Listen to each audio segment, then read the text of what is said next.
చిరంజీవి బాలయ్య అసలు వివాదం ఏంటి? దీని వెనుకున్న అసలు బండారం ఏంటి? మాలాంటి వాళ్ళు ఏం కోరుకుంటారు అంటే రాష్ట్రం బాగుండాలి అని కోరుకుంటారు. రాష్ట్రం పచ్చగా ఉండాలని కోరుకుంటారు. రాష్ట్రం పచ్చగా ఉండాలి అంటే ఒక మంచి ప్రభుత్వం ఉండాలని కోరుకుంటారు. అది ఏ పార్టీ అయినా సరే. ఒక 2-3 పార్టీలు కలిసి ప్రభుత్వాన్ని ఏర్పాటు చేసినప్పుడు ఆయా పార్టీల మధ్య సఖ్యత ఉండాలి.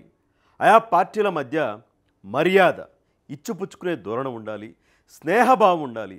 అలా ఆయా పార్టీల మధ్య ఇలాంటి మంచి వాతావరణం ఉంటే ఒక మంచి ప్రభుత్వం ఏర్పడుతుంది.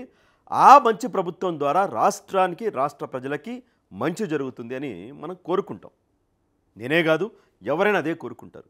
అలాగే సినిమాకి సంబంధించి కూడా చిరంజీవి గారు కావచ్చు, బాలయ్య గారు కావచ్చు, నాగార్జున గారు కావచ్చు, వెంకటేషు, ప్రభాసు, అందరూ ఎవరైనా సరే వీళ్ళందరి మధ్య కూడా మంచి వాతావరణం ఉండాలి అని కోరుకుంటాం. ఈ ఫ్యాన్స్ వారు అది ఇది ఇవి కూడా ఉండొద్దు అని కోరుకుంటాం. ఎందుకంటే అందరూ కూడా కళామ తల్లి ముద్దు బిడ్డలే. కష్టపడి పైకొచ్చిన వాళ్ళు కొంతమంది అయితే మరికొంతమంది తమ ప్రతిభని చూపించి దశాబ్దాలుగా ఇండస్ట్రీలో కొనసాగుతున్న వాళ్ళు కూడా ఉన్నారు. సో ఒకరు ఎక్కువ ఒకరు తక్కువ ఇలాంటి భేదాలు ఉంటే ఉండొచ్చేమో కానీ బట్ టోటల్గా అందరూ కూడా కళామ తల్లి ముద్దు బిడ్డలే. కళామ తల్లి ఆశీర్వాదం లేకుండా ఎవరు కూడా సినిమా రంగంలో, కళారంగంలో రాణించలేరు. ఖచ్చితంగా ఆవిడ దీవెనలు, ఆవిడ ఆశీస్సులు కూడా ఉండాలి. సో రాజకీయ పరంగా, రాష్ట్రం పరంగా అలాగా, సినిమాలు హీరోల పరంగా ఇలాగా కోరుకుంటూ ఉంటాం. బట్ అప్పుడప్పుడు ఏంటంటే కొంతమంది ఉంటారు గోతికడ నక్కలాగా కాచుకొని కూర్చునేవాళ్ళు. సినిమా హీరోల మధ్య గొడవలు పెట్టేసి, ఫ్యాన్స్ రూపంలో ఉన్న వాళ్ళు కూడా గొడవలు పెట్టేసి చలి కాసుకుని ఆనందపడేవాళ్ళు కొంతమంది ఉంటారు. అలాగే ఒక 2-3 పార్టీలు కలిసి ప్రభుత్వాన్ని ఏర్పాటు చేస్తే ఆయా పార్టీల మధ్య చిచ్చు ఎలా పెట్టాలి, ఆ చిచ్చు పెట్టి మంటేసి చలిమంట మనం ఎలా కాసుకోవాలి, ఎప్పుడెప్పుడు అవకాశం దొరుకుతుందా, చిన్న అవకాశం దొరికినా సరే దానిపైన డబ్బాలు పెట్రోల్ పోసేసి ఆయా వర్గాలని అంటే కులాలని, పార్టీలని, వాళ్ళ అభిమానుల్ని రెచ్చగొట్టేసి ఎలా చలి కాచుకుందామా, ఎలా వీళ్ళని విడగొడదామా, వీళ్ళ స్నేహంలో, వీళ్ళ బంధంలో ఎలా చిచ్చు పెడదామని చూసేవాళ్ళు కూడా కొంతమంది ఉంటారు. సో అలాంటి వాళ్ళకి మ్యాక్సిమం అవకాశం ఇవ్వకపోవడమే బెటర్. అది ఎటు నుంచైనా సరే, ఏ పార్టీ నుంచైనా సరే ఇలాంటి వాళ్ళకి అంటే వాళ్ళకి రాష్ట్ర ప్రయోజనాలు అక్కర్లేదు, రాష్ట్ర ప్రజల అభివృద్ధి అక్కర్లేదు. వాళ్ళకి ఏంటంటే గద్దెనెక్కాలి, ప్రభుత్వాన్ని కూలదోయాలి, పార్టీల మధ్య గొడవలు రావాలి, ఇదే వాళ్ళ ఎజెండా. సో అలాంటి వాళ్ళకి ఎట్టి పరిస్థితుల్లో ఎటు నుంచి ఎవరు అవకాశం ఇవ్వకూడదు అనేది నా ప్రధాన ఉద్దేశం. ఇప్పుడు ఏం జరుగుతూ ఉంది? బాలయ్య అభిమానులు, చిరంజీవి గారి అభిమానులు, అటు జగన్మోహన్ రెడ్డి గారి అభిమానుల మధ్య నిన్నటి నుంచి కూడా సోషల్ మీడియాలో పెద్ద వారే నడుస్తుంది. ఇప్పుడు బాలకృష్ణ గారు అసెంబ్లీలో మాట్లాడుతూ అప్పట్లో జగన్మోహన్ రెడ్డి గారిని చిరంజీవి గారు మరికొంతమంది సినిమా ముఖ్యులు వీళ్ళందరూ వెళ్ళి కలిశారు. ఆ టైంలో ఏం జరిగిందో కామినేని శ్రీనివాస్ గారు అసెంబ్లీలో మాట్లాడితే దానికి కౌంటర్ ఇస్తూ బాలకృష్ణ గారు కొన్ని మాటలు మాట్లాడారు. దానికి చిరంజీవి గారు విదేశాల్లో షూటింగ్లో ఉన్నారట. ఆయన ఒక సుదీర్ఘమైన ఒక పెద్ద లేఖనే విడుదల చేశారు. అసెంబ్లీలో నా ప్రస్తావన వచ్చింది, బాలకృష్ణ గారు ఆయన ఇలా మాట్లాడారు. సో అప్పుడు ఏం జరిగింది ఏంటి అనేది వివరిస్తూ ఆయన ఒక లేఖ విడుదల చేశారు. దీంట్లో సహజంగానే అటు బాలయ్య గారి అభిమానుల మధ్య, ఇటు చిరంజీవి గారి అభిమానుల మధ్య, అటు తెలుగుదేశం పార్టీ శ్రేణుల మధ్య, ఇటు సహజంగానే జనసేన పార్టీ శ్రేణుల మధ్య కొంత సోషల్ మీడియాలో వార్ నడుస్తుంది. ఇవి ఎవరు ఆపలేరు. ఇంకా ఆ పార్టీల అధినేతలు రంగంలోకి దిగి సంయమనం పాటించండి చెబితే తప్ప. కానీ ఇక్కడ వైసీపీ ఎంటర్ అయిపోయింది. నేను చెప్పా కదా ముందుగానే, డబ్బాలు ఒక చిన్న మంట వస్తే దానిపైన డబ్బాలు పెట్రోల్ పోసి ఈ అభిమానుల మధ్య, ఆ పార్టీల మధ్య గ్యాప్ని ఇంకా ఎక్కువ పెంచే ప్రయత్నం వైఎస్ఆర్ కాంగ్రెస్ పార్టీ చేస్తూ ఉంది. ప్రెస్ మీట్ల మీద ప్రెస్ మీట్లు, అటు పేర్ని నాని, వాళ్ళు, జూపుడి వీళ్ళందరూ కూడా పెట్టేసి సాక్షి మీడియాలో, సాక్షి టీవీ ఛానల్లో, పేపర్లో, వైసీపీ సోషల్ మీడియాలో మరింత పెట్రోల్ పోసి చలి కాచుకునే ప్రయత్నం చేస్తూ ఉన్నారు. అసలు ఏం జరిగింది ఏంటి? నేను అటు బాలయ్య గారంటే ఇష్టమే, ఇటు చిరంజీవి గారంటే కూడా ఇష్టమే. ఖచ్చితంగా సినిమాల పరంగా వాళ్ళిద్దరినీ కూడా అభిమానిస్తాం. మిగతా హీరోలను ఎలా అభిమానిస్తామో సినిమాల పరంగా అభిమానిస్తాం. సో ఎందుకు ఇలాంటి వాతావరణం నాకు అంత కరెక్ట్గా లేదనిపించింది. అసలు ఏం జరిగింది ఏంటి అనేది నేను ఎవరి సైడ్ తీసుకోవడం లేదు. బట్ ఏం జరిగింది అనేది మాత్రం ఒకసారి వివరించే ప్రయత్నం అయితే చేస్తాను. ముందుగా అసలు ఈ వివాదం ఎక్కడొచ్చింది అంటే అసెంబ్లీలో నిన్న కామినేని శ్రీనివాస్ గారు 25వ తేదీన సెప్టెంబర్ ఏం మాట్లాడారో చూద్దాం. తాను జగన్మోహన్ రెడ్డి గారి ఒక ఎగోకి ఆయన విధానం ఒకసారి చెప్తే మీకు అర్థం అవుతుంది. ఆయన మెంటాలిటీ ఎంత సాడిస్టిక్ మెంటాలిటీ ఒకసారి అర్థం అవుతుంది. చిరంజీవి గారు సురేఖ్ గారిని ఒకసారి రమ్మంటే కారు పోర్టుకోలోకి వెళ్ళి భార్యాభర్తలు వచ్చి ఇన్వైట్ చేసి లోన తీసుకెళ్లారు. తర్వాత సినిమా వాళ్ళ డిస్కస్ చేయాలి అంటే వాళ్ళే లిస్ట్ పంపారు. ఆ లిస్టులో బాలకృష్ణ గారు వీళ్ళెవరు లేరు. ఆయనకి కలుస్తూ ఇష్టం లేదు. ఆయన ఎవరిని కలవకుండా రాజకీయాల్లో సంబంధం లేకుండా డిగ్నిఫై వేరేగా ఉన్న ప్రభాస్ గారిని అలాగే మహేష్ బాబుని రాజమౌళి గారిని రమ్మన్నారు. చిరంజీవి గారు వాళ్ళందరినీ రమ్మన్నారు. తనకు జరిగినట్టే ట్రీట్మెంట్ అని వాళ్ళు రావంటే కూడా బతిమాలి ఆయనకున్న మొహాటంతో వస్తే ఫస్ట్ షాక్ గేట్ దగ్గర కారు ఆపేశారు. అందరూ దిగి నమ్మన్నారు. అందరికీ తెలిసిన వ్యవహారం. లోన సెకండ్ షాక్ ఇంత పెద్దాన్ని పిలిచి ముందు పోసాని మురళీకృష్ణ ఎట్టంటాను కూర్చోబెట్టి అనుకున్నారు. మూడో షాక్ సీఎం గారు మిమ్మల్ని కలవట్లేదు, సినిమాటోగ్రఫీ మంత్రి వచ్చి మీకు చెప్తారన్నారు. అప్పుడు చిరంజీవి గారు కొంచెం గట్టిగానే ఏంటి మీరు పిలిస్తే మేము వీళ్ళందరినీ తీసుకొస్తే ఆయన రానంటారంటే వచ్చారు.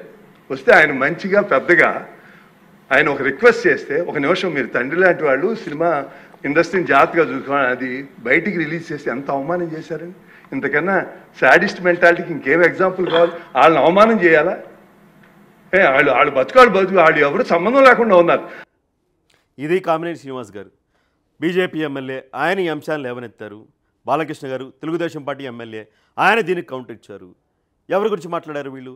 జనసేన పార్టీ ఎమ్మెల్యే అండ్ మంత్రి, డిప్యూటీ ముఖ్యమంత్రి పవన్ కళ్యాణ్ గారి అన్నయ్య గురించి మాట్లాడారు. 3 పార్టీలు బీజేపీ, టీడీపీ, జనసేన. ఈ 3 పార్టీలు ప్రతిపక్షం లేకుండానే ఇక్కడ ఒక విధంగా ప్రతిపక్షంలాగా సాగిందేమో అనుకోవాల్సి ఉంటుంది. అయితే కామినేని శ్రీనివాస్ గారి ఉద్దేశం ఏంటి? జగన్మోహన్ రెడ్డి గారి మనస్తత్వాన్ని చెప్పే ఉద్దేశంలో ఒక ఉదాహరణ చెప్పారు. సినిమా ఇండస్ట్రీని తన కాళ్ళ దగ్గరికి రప్పించుకున్నారు. సినిమా వాళ్ళందరినీ తీసుకెళ్ళాక చిరంజీవి గారు లేదు మీరు మంత్రిని కలవండి అంటే పేరుని నాని, అప్పుడు సినిమాటోగ్రఫీ మంత్రి, ఆ మంత్రిని కలవండి నేను కలవను అన్నారు. అప్పుడు చిరంజీవి గారు కొంత సీరియస్ అయ్యారు. నేను ఎంతమందిని తీసుకొస్తే మంత్రిని కలవడం ఏంటి, మీరు కలవాల్సిందే అని చిరంజీవి గారు కొంత సీరియస్ అయ్యారు. అప్పుడు జగన్మోహన్ రెడ్డి గారు దిగొచ్చారు అన్నట్లుగా, అంటే చిరంజీవి గారు కొంత అసహనాన్ని ఆగ్రహాన్ని వ్యక్తం చేశారు అన్నట్లుగా అప్పుడు మాత్రమే జగన్మోహన్ రెడ్డి దిగొచ్చాడు. ఆ తర్వాత దండాలు దశకాలు పెట్టించుకున్నారు కదా, అవన్నీ అంతర్గతంగా జరిగే సమావేశాలు. ఆడియో లేకుండా ఏదో వీడియోలు ఫోటోలు విడుదల చేస్తే సరిపోయేది. కానీ చూసారా సినిమా వాళ్ళందరూ కూడా నాకు ఎలా దండాలు పెడతా ఉన్నారు అని.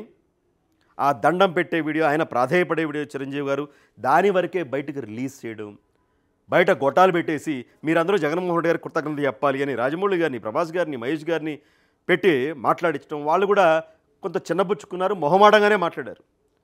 సో ముఖ్యమంత్రిగా ఎవరున్నా గౌరవించుకోవాలి, దాంట్లో తప్పులేదు. అది జగన్మోహన్ రెడ్డి గారున్నా, చంద్రబాబు నాయుడు గారున్నా, సినిమా ఇండస్ట్రీకి ప్రభుత్వాలతో అవసరాలు ఉంటాయి కాబట్టి ఆయన ఉంటే ఒకలాగా ఈయన ఉంటే ఒకలాగా కాదు. ఖచ్చితంగా సినిమా ఇండస్ట్రీ అక్కడ ప్రభుత్వ పెద్ద ఎవరున్నా వెళ్ళి కలవాలి. బట్ ఇక్కడ కావాలనే జగన్మోహన్ రెడ్డి గారు కాళ్ళ దగ్గరికి రప్పించుకున్నారు అనేది అప్పట్లో అందరికీ సుస్పష్టమైంది. వీళ్ళ అభిమానులందరూ కూడా చాలా బాధపడే సందర్భం కూడా ఉంది. అయితే ఇక్కడ జగన్మోహన్ రెడ్డి గారి పైన చిరంజీవి గారు సీరియస్ అయ్యారు అన్న అంశాన్ని బాలకృష్ణ గారు ఈ అంశాన్ని ఖండించారు. ఆయన ఏం మాట్లాడారో ఒకసారి చూద్దాం. బాలకృష్ణ గారు మాట్లాడారు. అధ్యక్ష, ఇందాక గౌరవ శాసనసభ్యులు కామినేని శ్రీనివాసరావు మాడుతూ అప్పుడు అందరూ ఇండస్ట్రీ కలవడానికి వెళ్ళినప్పుడు సైకో గారిని చిరంజీవి గారు గట్టిగా అడిగితే ఈ విషయం పైన కూడా కొంత వైసీపీ సోషల్ మీడియాలో సైకోగాడు అని ఎవరిని అన్నారు అందరికీ తెలిసిందే, జగన్మోహన్ రెడ్డి గారు. దీనిపైన కూడా వాళ్ళు బాలకృష్ణ గారి పైన రకరకాలుగా మాట్లాడుతున్న పరిస్థితి ఉంది. సో బయట చాలాసార్లు టీడీపీ నేతలు జగన్మోహన్ రెడ్డి గారి మనస్తత్వాన్ని వివరిస్తూ సైకో అన్న సందర్భాలు చాలా ఉన్నాయి. అదే మాటని బాలకృష్ణ గారు అసెంబ్లీలో ప్రస్తావించారు. ఒకవేళ అసెంబ్లీలో అలాంటి మాటలు ప్రస్తావించకూడదు అంటే రికార్డుల నుంచి బహుశా తొలగిస్తారేమో, ఆ తర్వాత చూడాలి. బట్ జగన్మోహన్ రెడ్డి గారు ఇంతకు మించి చాలా అన్నారు. చంద్రబాబు నాయుడు గారిని నడి రోడ్డు పైన కాల్చేయాలి అన్నారు. నీకు గుండెపోటు వచ్చి నువ్వు చచ్చిపోతావు అన్నారు. నువ్వు ముసలాడివి, ఎప్పుడు పోతావో తెలియదు అన్నారు. నువ్వు ముసలాడివి కాబట్టి ఒక మూలన కూర్చొని రామకృష్ణ అనుకోవాలి కానీ నీకెందుకు రాజకీయాలు అన్నారు. భువనేశ్వర్ గారిని ఇది నిండు అసెంబ్లీలో అవమానించారు, అవహేళన చేశారు. రోజా గారు రకరకాల హావభావాలు ఇవన్నీ కూడా చేశారు.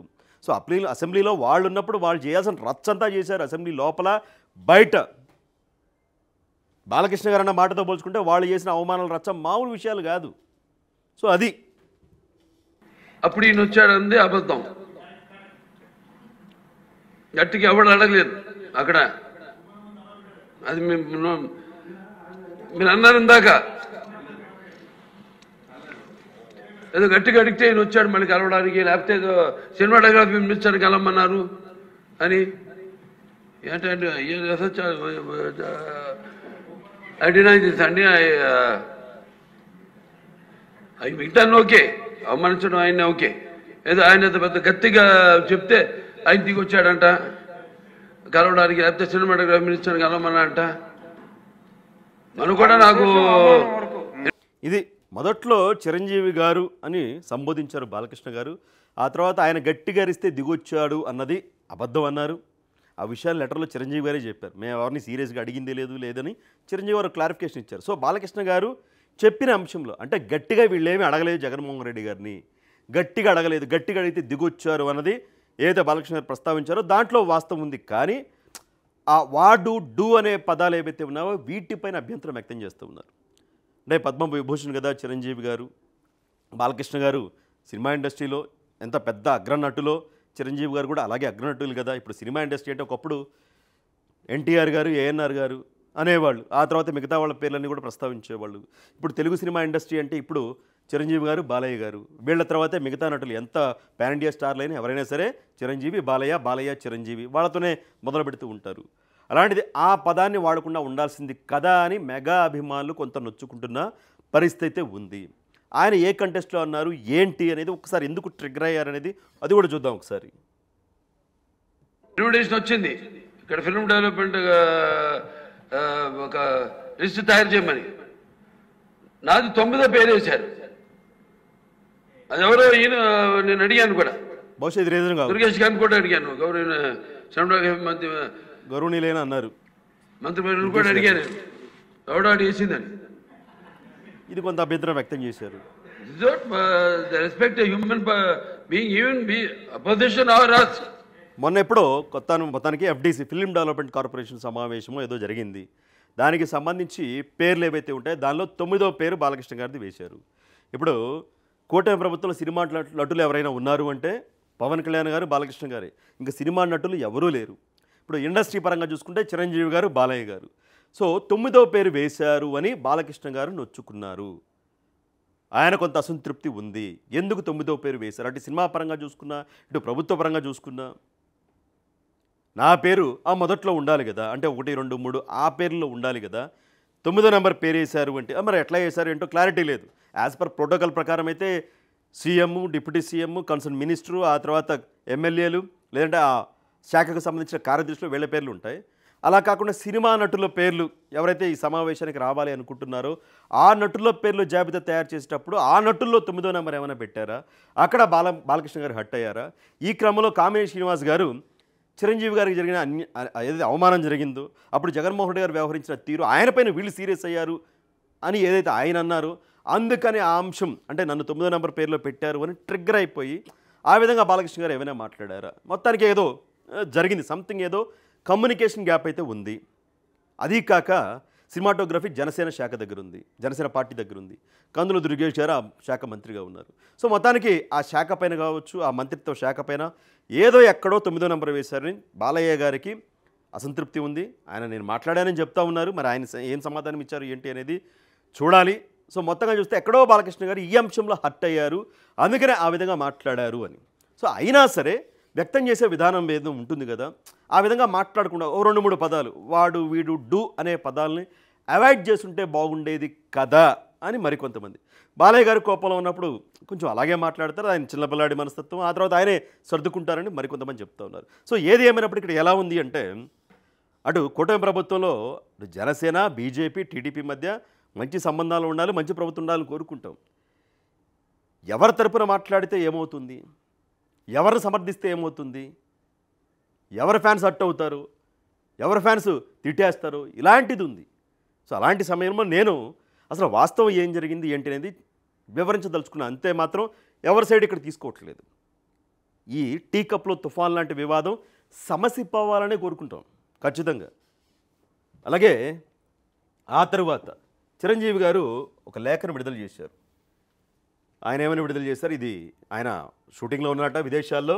సెప్టెంబర్ 25న జరిగిన ఆంధ్రప్రదేశ్ అసెంబ్లీ సమావేశంలో గౌరవ శాసనసభ్యులు శ్రీ కామినేని శ్రీనివాస్ గారు మాట్లాడిన అంశంపై గౌరవ శాసనసభ్యులు శ్రీ నందమూరి బాలకృష్ణ గారు స్పందిస్తూ మాట్లాడిన మాటలో నా పేరు ప్రస్తావనకు రావడం జరిగింది. అసెంబ్లీ వేదికగా గౌరవ సభ్యులు శ్రీ బాలకృష్ణ గారు మాట్లాడుతూ కామినేని శ్రీనివాస్ గారు చెప్పినట్లు చిరంజీవి గారు గట్టిగా అడిగితే అప్పుడు ఈయన వచ్చాడు అన్నది అబద్ధం, గట్టిగా ఎవడో అడగలేదు అక్కడ అంటూ ఆయన అంత పెద్ద గట్టిగా చెబితే ఈయన దిగొచ్చాడంట, లేకపోతే సినిమాటోగ్రఫీ మినిస్టర్ని కలవనన్నాడట అంటూ ఒకంత వ్యంగ్యంగా చెప్పడాన్ని నేను టీవీ ఛానల్లో చూశాను అని దానికి ఏదో ఆయన వివరణ ఇచ్చారు.